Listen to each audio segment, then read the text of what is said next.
Hey, Joellen, our client just sent over 30,000 new customer addresses. Could you just quickly split those into state, city, and zip code? Oh, and highlight the ones with the missing info?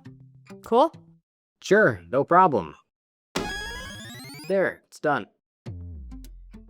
Joseph, can you just go through this maintenance log and label every entry category and severity? I need a prioritized list because there are over 500 entries in there. Done. This is why you're a rock star. Hey Joe, based on the meeting we had, I need you to pull up from the transcript the tasks and due dates of all the people working on Project Symbol and create a progress tracker.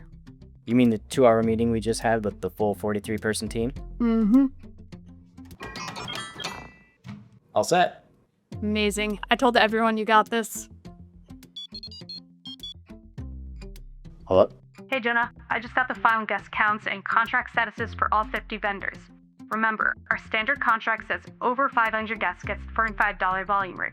Otherwise, it's $65. If they miss the early bird deadline in column D, add that 15% late fee. And don't forget the $1,200 travel stipend for the out-of-state ones before adding the 8% tax. Can you just get those totals calculated for the whole list? Oh, yeah. That should cover it for you. Thanks, Jonah.